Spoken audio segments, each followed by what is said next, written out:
Assalamualaikum warahmatullahi wabarakatuh. Selamat datang di Tenda Misteri.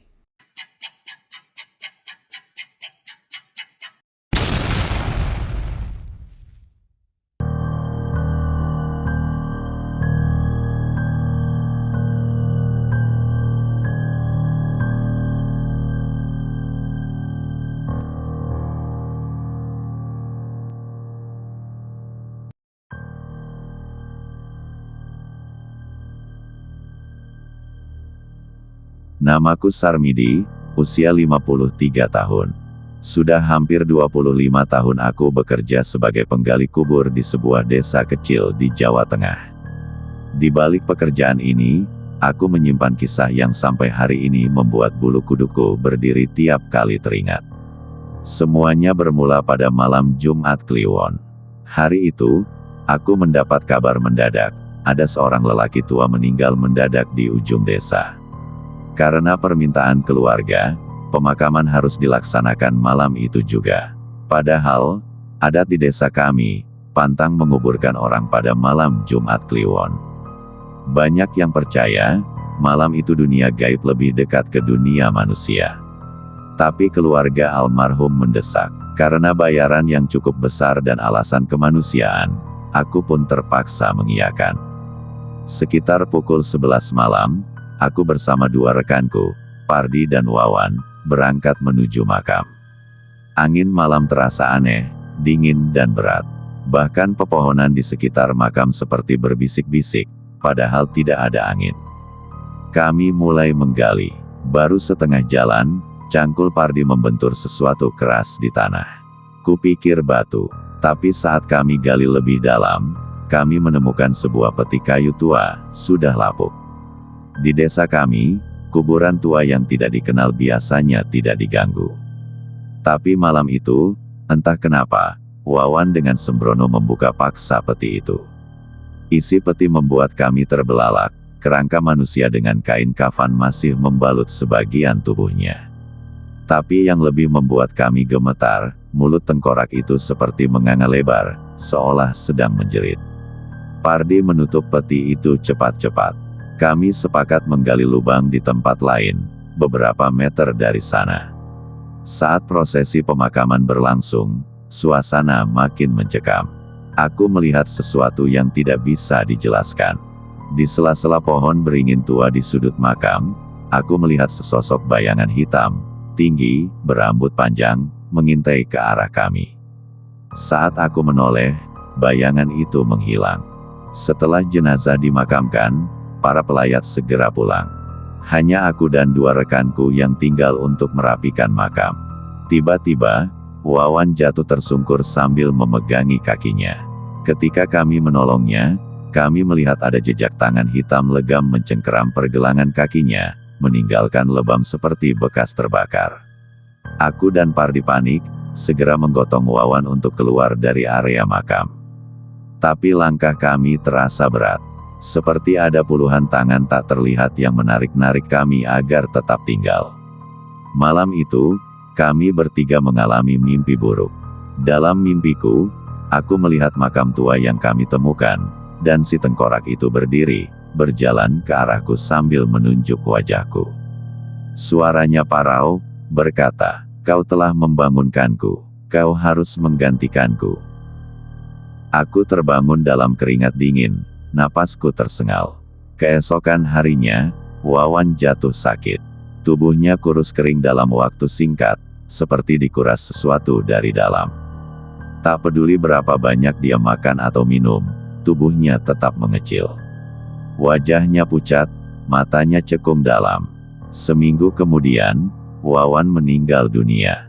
Di wajahnya, tergurat ekspresi ketakutan luar biasa, seolah dia melihat sesuatu yang sangat mengerikan sebelum ajal menjemput. Aku dan Pardi merasa bersalah. Kami mendatangi Mbah Darmo, seorang sesepuh desa yang dikenal paham dunia gaib. Mbah Darmo berkata setelah membaca doa panjang, "Kalian telah mengusik makam seorang penunggu. Dia bukan manusia biasa. Dulu dia adalah tukang jaga kubur yang mati bunuh diri di tempat itu. Karena kematiannya tidak wajar, rohnya menjadi gentayangan menjaga kuburannya sendiri. Kalian harus melakukan ruwatan dan mengembalikan persembahan ke makam itu, atau kalian akan menjadi korban berikutnya. Tanpa pikir panjang, malam itu juga, kami melakukan apa yang diperintahkan. Kami membawa sesajen lengkap, nasi tumpeng, kemenyan, bunga 7 rupa, dan seekor ayam hitam. Kami letakkan di makam tua itu sambil memohon ampun. Saat ritual berlangsung, kami mendengar suara geraman dari dalam tanah. Bumi bergetar pelan, dan samar-samar terdengar bisikan. "Pergilah, jangan kembali." Setelah kejadian itu, aku bersumpah tidak akan pernah lagi menggali kubur pada malam Jumat Kliwon. Namun, setiap kali aku lewat dekat makam tua itu, aku masih bisa merasakan sepasang mata kosong menatap punggungku dari kegelapan. Dan kadang, jika malam sangat sunyi, aku masih mendengar suara cangkul yang menggali tanah, padahal tidak ada siapa-siapa. Setelah Wawan meninggal dunia dengan wajah penuh ketakutan, aku dan Pardi dilanda ketakutan luar biasa. Malam-malam kami tidak pernah lagi tenang. Tiap mata terpejam, bayangan tengkorak mulut menganga itu kembali muncul, mendekat, menunjuk lurus ke wajah kami. 3 hari setelah ritual ruwatan, saat aku hendak tidur, terdengar ketukan di pintu rumahku. Tok, tok, tok, pukul 2 dini hari. Aku bergidik, siapa yang datang malam-malam begini? Dengan langkah ragu, aku mengintip lewat celah jendela. Tak ada siapapun, tapi ketukan itu masih terdengar, makin keras.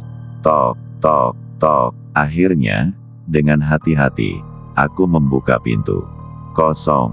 Namun, di tanah depan rumahku, ada jejak tanah basah, seperti bekas telapak kaki tanpa alas, menuju ke dalam rumahku. Aku menutup pintu rapat-rapat dan mengunci semua jendela. Tapi malam itu, aku tidak bisa tidur. Di langit-langit rumah, aku mendengar suara seretan cangkul. Srek, srek, srek. Keesokan harinya, Pardi mendatangiku dalam keadaan ketakutan. Ia mengaku bahwa semalam ia melihat sosok laki-laki tua berjubah compang camping berdiri di halaman rumahnya, mengamati dari kejauhan. Matanya kosong, tangan kirinya membawa cangkul berkarat.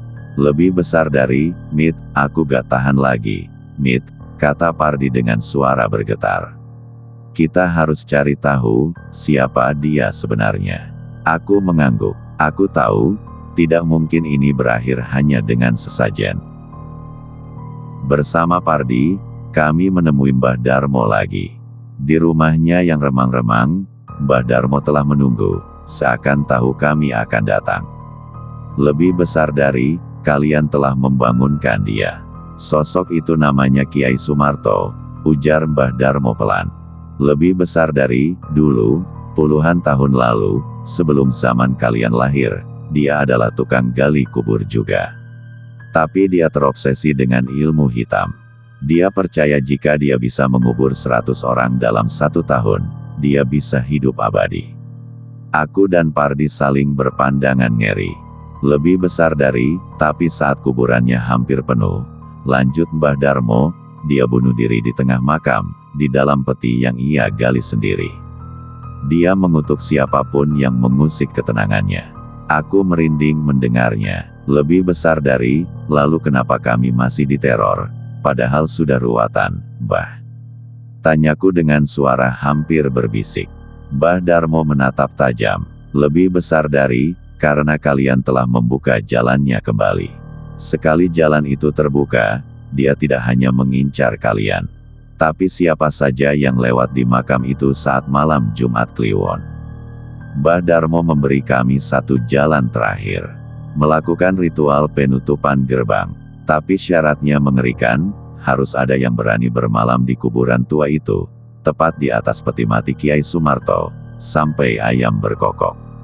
Pardi langsung menolak. Akhirnya, dengan berat hati, aku, Sarmidi, yang memutuskan untuk menjalani ritual itu. Aku tahu, kalau aku mundur, arwah Kiai Sumarto akan terus meneror warga desa, bukan cuma aku. Tanda hubung, tanda hubung, tanda hubung. Malam itu, aku membawa tikar, sesajen, kemenyan, dan lampu minyak. Aku melangkah ke makam tua itu, sendiri. Suasana kuburan mencekam luar biasa. Pepohonan berbisik, asap tipis kemenyan mengepul, membentuk bayang-bayang aneh. Angin malam mencium bau tanah basah dan sesuatu busuk. Aku duduk bersila di atas tanah, tepat di atas peti tua yang dulu kami temukan. Mbah Darmo sudah mengajari mantranya. Aku mulai membacakan pelan-pelan. Jam terasa berjalan lambat. Sesekali, dari balik kabut, aku melihat sosok-sosok gelap berjalan tanpa suara di antara nisan-nisan tua. Mereka tidak menyerang, hanya mengawasi. Dulu, sebelum desa itu ramai seperti sekarang, tanah itu adalah lahan angker, penuh hutan lebat dan rawa-rawa. Di tengah-tengah rimba itu, berdiri sebuah makam tua, makam para korban pagebluk wabah yang tak sempat dikubur layak. Sekitar tahun 1930-an, datanglah seorang lelaki tua ke sana. Namanya Sumarto. Tak ada yang tahu asal-usulnya. Ia hanya muncul suatu hari, mengaku sebagai penjaga makam. Kabar beredar, Sumarto dulunya adalah bekas dukun dari daerah seberang, diusir karena terlibat ilmu hitam. Orang-orang desa awalnya bersyukur ada yang mau merawat makam. Tapi perlahan, hal-hal aneh mulai terjadi. Setiap malam Jumat Kliwon, suara-suara aneh terdengar dari makam. Tawa cekikikan, ratapan, suara cangkul menggali sendiri tanpa wujud. Mayat-mayat yang baru dikuburkan sering terbongkar kembali. Tubuh-tubuh yang seharusnya membusuk malah tampak awet dan kering, seperti dikeringkan. Seorang pemuda desa, Karto, penasaran dan membuntuti Sumarto suatu malam. Apa yang dilihatnya membuat darahnya membeku. Di tengah malam buta, Sumarto berdiri di antara deretan nisan, telanjang dada, tubuhnya penuh dengan rajah-rajah hitam. Ia mengucap mantra dalam bahasa kuno, lalu menggali salah satu kuburan dan menarik keluar mayatnya. Dengan penuh nafsu, Sumarto mengunyah tanah kuburan, lalu membisikkan sesuatu ke telinga mayat itu. Mayat itu mengerjap, bergerak, hidup kembali. Karto melarikan diri sekencang-kencangnya, tapi ia jatuh sakit dan meninggal 2 hari kemudian. Matanya terbelalak seperti melihat sesuatu yang tak bisa diceritakan. Pukul 1 dini hari, tanah di bawahku bergetar. Dari dalam tanah, terdengar suara cangkul, menggali, dari dalam. Aku menahan napas. Keringat dingin membasahi punggungku.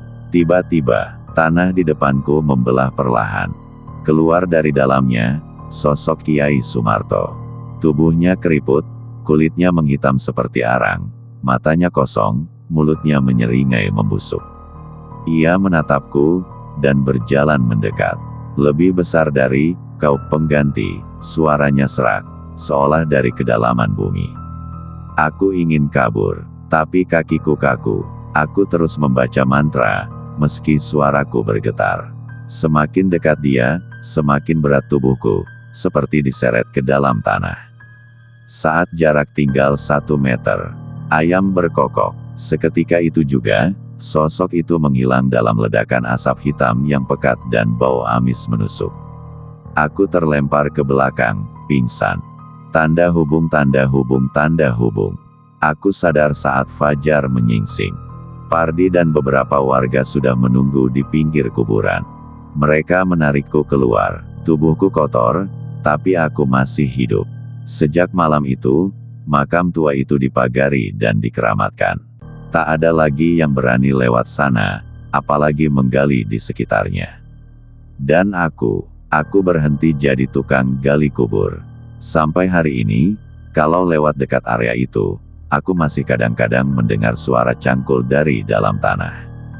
Dan kalau kau berani diam cukup lama di sana, mungkin kau juga akan melihat bayangan hitam berjubah compang camping, mengintaimu dari balik nisan. Menunggu pengganti. Desa pun geger. Orang-orang mendesak Sumarto pergi. Tapi Sumarto hanya tertawa. Lebih besar dari kalian yang lemah. Kalian semua akan menjadi milikku, katanya. Tak ada yang berani melawannya. Sampai suatu malam, badai besar mengguncang desa. Pohon-pohon tumbang, tanah retak, dan di tengah badai itu, Sumarto menghilang. Ditemukan hanya sebuah peti mati di tengah kuburan, dengan ukiran aneh di atasnya. Saya menunggu, saya mengikat, saya akan menggantikan. Beberapa berani bersumpah, mereka mendengar suara dari dalam peti itu. Belum saatnya, aku menunggu 100 jiwa. Sejak itu, makam itu dikeramatkan. Tapi bertahun-tahun kemudian, saat aku, Sarmidi, menggali tanpa sengaja tepat di atas peti Sumarto, kutukan itu hidup kembali. Dan kini, desa itu, pelan-pelan, mulai dihantui lagi. Orang-orang menghilang. Suara-suara cangkul terdengar tiap malam Jumat Kliwon. Beberapa warga bermimpi tentang lelaki tua berjubah compang camping dengan cangkul berkarat, berjalan dari makam ke rumah mereka. Menatap, tersenyum busuk, mencari pengganti baru. Setelah aku selamat dari ritual penutupan gerbang, desa kami sempat tenang. Tapi hanya sebentar. 3 bulan kemudian, kejadian-kejadian aneh mulai terjadi. Dimulai dari hilangnya anak kecil bernama Sari. Ia terakhir terlihat bermain di tepi pemakaman saat senja. Orang tuanya mencari seharian, namun yang ditemukan hanyalah jejak kaki kecil yang berhenti di depan nisan tua. Dan di situ, tertancap sebuah cangkul berkarat, masih meneteskan air tanah basah. Malam itu, seluruh desa dikejutkan dengan teriakan dari rumah Pak Lurah. Orang-orang berbondong-bondong datang. Pak Lurah terduduk gemetar, menunjuk ke ruang tamunya. Di sana, berdiri Sari. Dengan kulit pucat keabu-abuan, matanya kosong. Dan di belakangnya, berdiri bayangan hitam berwujud Kiai Sumarto, tersenyum licik. Seketika lampu padam. Saat lampu menyala kembali, Sari dan bayangan itu lenyap. Di lantai, hanya tersisa bekas lumpur, dan coretan aneh. Satu telah kembali. Keesokan harinya, mayat-mayat di makam tua mulai keluar dari tanah. Tak membusuk, tapi mengeras seperti patung batu hidup. Mereka berkeliaran malam-malam, mengetuk-ngetuk jendela rumah warga, mengintip dari balik pohon, berjalan perlahan di jalanan desa. Aku sendiri melihatnya. Dari balik jendela kamarku, aku melihat istri Pak RT yang sudah meninggal 6 bulan lalu, berdiri mematung, menatap ke arahku, sambil menggenggam cangkul kecil di tangannya. Desa menjadi kacau. Orang-orang mendirikan pos ronda, membawa obor, membaca doa keras-keras, tapi itu tidak cukup. Karena mereka datang bukan untuk menakut-nakuti. Mereka datang untuk mengambil. Satu persatu, warga desa menghilang. Tanpa suara, tanpa jejak, hanya tersisa cangkul berkarat dan jejak kaki berlumpur. Malam paling kelam terjadi pada malam Jumat Kliwon. Langit berubah merah darah. Angin bertiup kencang, membawa aroma busuk yang menusuk hidung. Dari kejauhan, terdengar derap kaki ratusan mayat berjalan serempak. Dan di depan barisan itu, berjalan sosok Kiai Sumarto. Tubuhnya sekarang setinggi 2 meter, matanya merah membara, mulutnya menganga memuntahkan tanah dan cacing. Tangannya membawa cangkul hitam raksasa, berkilau dalam cahaya petir. Lebih besar dari kalian semua, akan menjadi bagianku, suaranya menggema dari langit. Orang-orang berlarian panik, doa-doa tidak lagi berguna. Peluru, senjata tajam, air suci, semuanya sia-sia. Satu demi satu, warga desa ditangkap dan dikubur hidup-hidup oleh pasukan mayat hidup. Aku bersembunyi di bawah lantai rumahku, mendengar suara seretan cangkul di atas kepalaku. Lebih besar dari srek, srek, srek. Darahku membeku. Lalu, suara berat Kiai Sumarto membisik tepat di telingaku. Lebih besar dari, aku tahu kau di situ. Kau takkan bisa lari. Gantimu sudah tiba. Pagi harinya, aku bangun dengan tanah menutupi tubuhku. Aku sudah setengah terkubur. Hanya mukaku yang tersisa di permukaan. Tak ada lagi suara kehidupan. Desa itu kosong, hening, hanya bau tanah basah dan bisikan angin. Aku berjalan sempoyongan melewati jalan-jalan desa. Semua rumah kosong, semua halaman berlubang-lubang, seperti bekas kuburan dadakan. Dan di tengah lapangan desa, berdiri makam batu raksasa baru, bertuliskan, 100 jiwa telah kembali, selamat datang di tanah kematian. Tepat di bawah tulisan itu, ada cangkul besar tertancap, masih meneteskan darah segar. Tanda hubung, tanda hubung, tanda hubung. Aku adalah satu-satunya yang tersisa. Atau mungkin, aku belum sadar bahwa aku juga sudah mati. Kadang, aku lihat bayanganku sendiri di air. Dan yang kulihat bukan wajahku lagi, tapi wajah Kiai Sumarto, tersenyum busuk, menyeringai puas, karena aku kini adalah bagian dari mereka. Setelah malam itu, aku berjalan sendirian di desa yang sudah berubah jadi tanah kematian. Di mana-mana, bau busuk menusuk hidung. Tanah basah, penuh darah, dan mayat-mayat tergantung di pohon-pohon besar, melambai pelan ditiup angin. Aku sadar, aku bukan lagi manusia biasa. Aku adalah penjaga baru, dikutuk hidup di antara dunia orang hidup dan orang mati.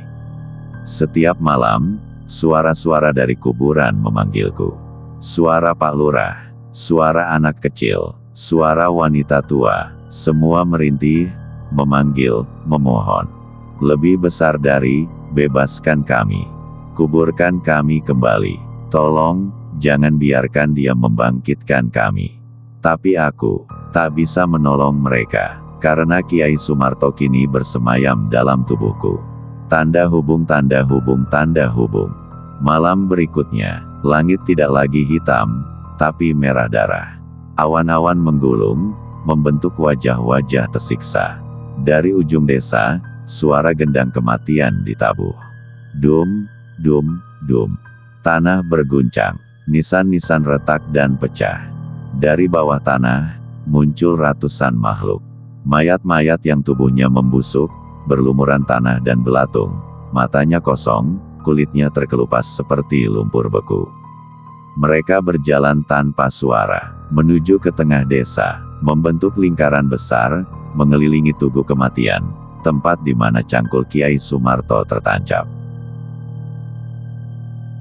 Tiba-tiba, tanah di tengah-tengah retak, dan dari sana, keluar sosok raksasa, lebih besar dari Kiai Sumarto. Dalam wujud iblis, tubuhnya sebesar rumah, matanya 2 bara merah menyala, mulutnya terbuka lebar, menganga dari telinga ke telinga, penuh gigi-gigi tajam. Ia tertawa, tawa yang membuat langit bergetar, tawa yang membuat bumi berderak, lebih besar dari kita mulai musim panen, katanya. Di sisi lain, dari hutan, muncul para penyintas, orang-orang dari desa tetangga yang pernah mendengar legenda kami. Mereka datang membawa senjata, golok, obor, jimat, kitab suci. Mereka mencoba melawan. Mereka berteriak lantang, membaca doa keras-keras. Tapi, setiap kali doa dibacakan, makhluk-makhluk itu meronta, lalu meledak menjadi kabut darah. Kabut itu malah masuk ke tubuh para pejuang, membuat mereka muntah darah, lalu bangkit sebagai mayat baru. Satu persatu, mereka jatuh dan berubah, bergabung ke dalam pasukan Kiai Sumarto. Aku hanya bisa bersembunyi, melihat dari balik reruntuhan rumah. Tiba-tiba, aku merasakan sesuatu merangkak naik di punggungku. Aku menoleh perlahan, tangan mayat, dingin, berlendir, mencengkeramku. Aku dipaksa berdiri, dibawa ke tengah lapangan. Di sana, aku disuruh berlutut. Kiai Sumarto mendekat, lebih besar dari, kau, pewaris kutukan. Kau akan jadi pemimpin berikutnya. Biarkan darahmu menyatu dengan tanah, dan bangkitkan lebih banyak jiwa. Aku menolak, aku berteriak, aku berusaha kabur. Tapi tangan-tangan kotor itu mencengkram kakiku, lenganku, leherku. Menarikku perlahan-lahan, ke dalam lubang tanah busuk. Menenggelamkanku, menjerumuskanku ke dunia kegelapan abadi. Asteris-asteris, Saat aku hampir tenggelam seluruhnya, aku mendengar suara bisikan. Lebih besar dari, ini baru permulaan. Lebih besar dari, kau belum lihat neraka yang sesungguhnya. Lebih besar dari, buka matamu, dan lihat apa yang akan terjadi pada dunia manusia. Aku terbangun di dunia lain. Bukan desa, tapi padang kuburan tanpa ujung. Di mana ribuan tangan mayat keluar dari tanah, berusaha meraihku. Di mana langit dipenuhi wajah-wajah mengerikan, menangis tanpa suara.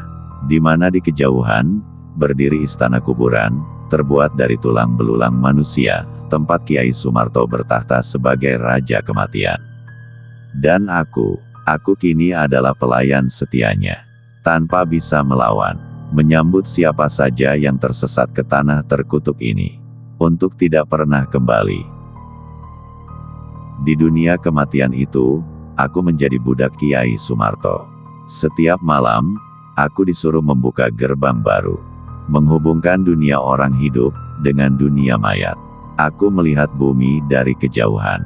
Manusia mulai jatuh sakit tanpa sebab. Desa-desa mulai kosong tanpa jejak. Mereka tidak mati. Mereka diambil, diseret ke dunia bawah. Ke kuburan abadi Kiai Sumarto. Bumi perlahan berubah menjadi lautan makam. Pohon-pohon layu. Sungai menghitam. Udara dipenuhi bisikan-bisikan orang mati.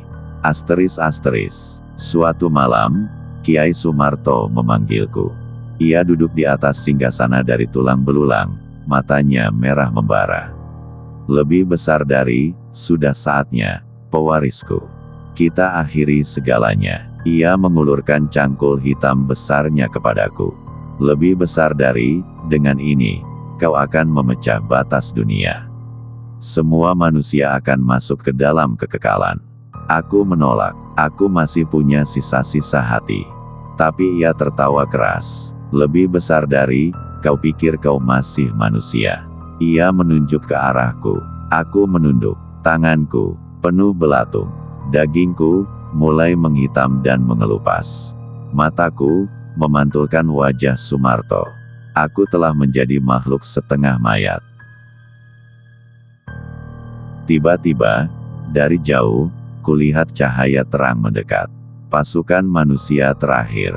Mereka datang dari kota besar, bersenjata lengkap, pelontar api, bom suci, senapan mantra. Dipimpin oleh seorang ulama tua, Kiai Abdul. Mereka menyerbu desa hantu itu.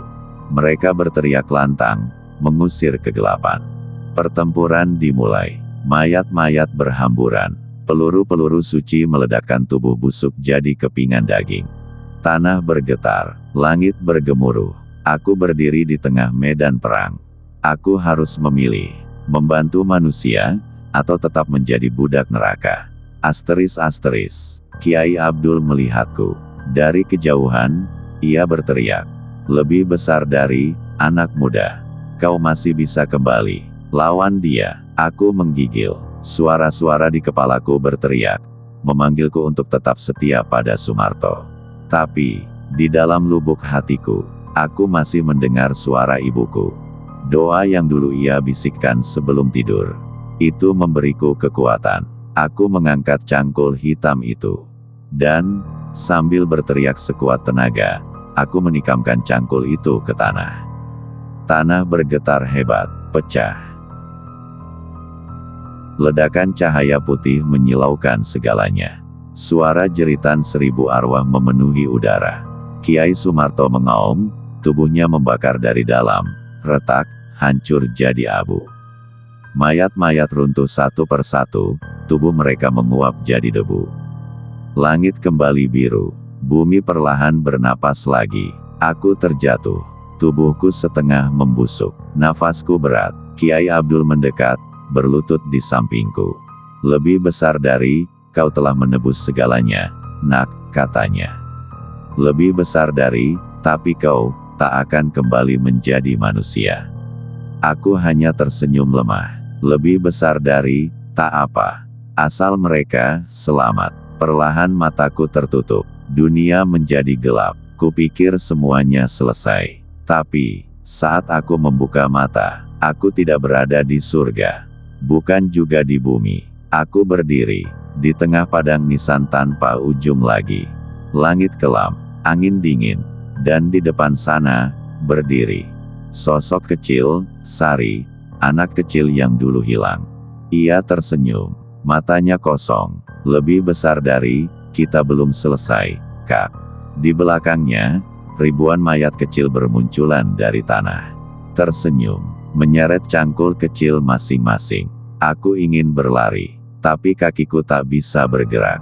Tiba-tiba, dari langit, terdengar suara berat, suara Kiai Sumarto, lebih besar, lebih mengerikan. Lebih besar dari, aku telah gugur. Tapi kutukanku hidup dalam darahmu. Selamat datang di keabadian, pewarisku. Aku berteriak sekencang-kencangnya, tapi tak ada yang mendengar. Suara tawa anak-anak mayat menggema, memantul-mantul di seluruh penjuru kuburan. Gelap, dingin, sunyi, tamat.